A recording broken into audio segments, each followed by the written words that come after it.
Hi guys, welcome back to my channel, The Wealthy Mindset. It's yours truly, Money Making Mitch.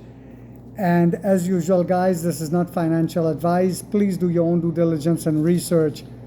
I wanted to do a video today because a report came out yesterday and you could interpret the report in two different ways. You can interpret it as if Nio is burning through too much cash and is basically wasting a lot of money in research and development and should not be building charging stations or battery swap stations and should just build cars just like Li Auto and Xiaopeng and allow the customers to worry about how they charge them or how they, basically replenish their batteries, etc., etc.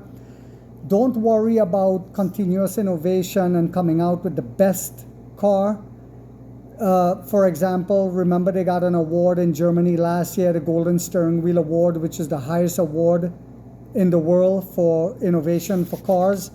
They shouldn't worry about stuff like that. Or you could take the report as if they are doing the right things, they're making mistakes, they're learning from them. So I took out some of the key points in this report because it said that Nio gets into tricky situations and then finds a way to bail themselves out. Basically, that's what it's saying.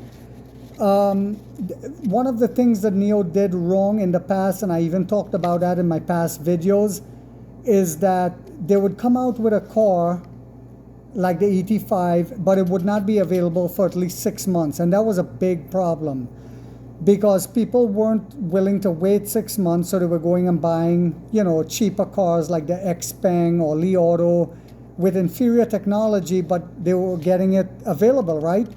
So Nio learned from that, and now when they come out with a car, it's like a 3 weeks wait. You can order them right away. However, the damage has been done whenever they do something like that. Tesla got away with it with the Cybertruck, but you have to remember Tesla is already a profitable company, so they're allowed to get away with stuff like that, revealing a truck, and then 2 years, 3 years later, then it's, you can order it or what have you. But Tesla, like I said, is a profitable company. They can get away with stuff like that. They also said that Nio is focusing on too many projects at once, right? They were focusing on the batteries, making their own in-house batteries, their own chips, LiDAR. There's a lot of things, the phone. However, on the other side of that report, it's also saying that if you look at the big picture, like the way Amazon did, by buying pharmacies and buying food stores like Whole Foods and even streaming services, instead of just focusing on delivering packages. If you look at Nio on that standpoint, then they are doing the right thing. So you as an investor have to decide, is Nio doing the right thing, or are they making a big mistake, or are they looking at down the road 5, 8, 10 years from now that they're going to capture the entire market with a perfect ecosystem? You have to decide that, right? So for example, the battery swap stations is not just battery swap stations, but they're also giving back to the grid during peak hours. So that in itself will generate revenue. They continue to get funding from huge investors that share in the vision and believes that this business model will be superior, allowing Nio, one of the few, to exist and thrive while a lot of imitations with inferior tech will disappear. So the companies that are not investing heavily in R&D and just pumping out cheap cars like Xiaopeng, Li Auto, BYD, who also admitted this year that they need to start investing heavily into R&D. If they don't, they will get left behind. Even William Li talked about that. William Li has been a little heavy-handed when it comes to research and development. In some cases, going all in, he goes all in like for example, when they were working on the batteries. So we have to decide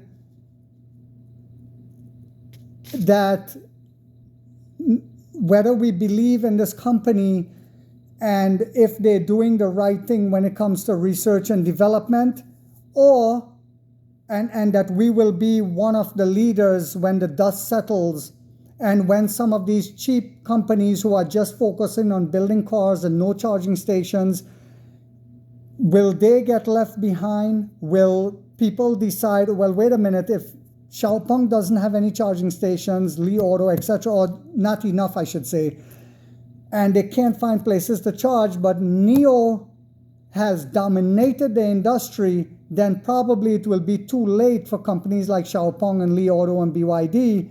But BYD is already a monster company, right? It's like Tesla. They're selling a huge amount of cars worldwide as well.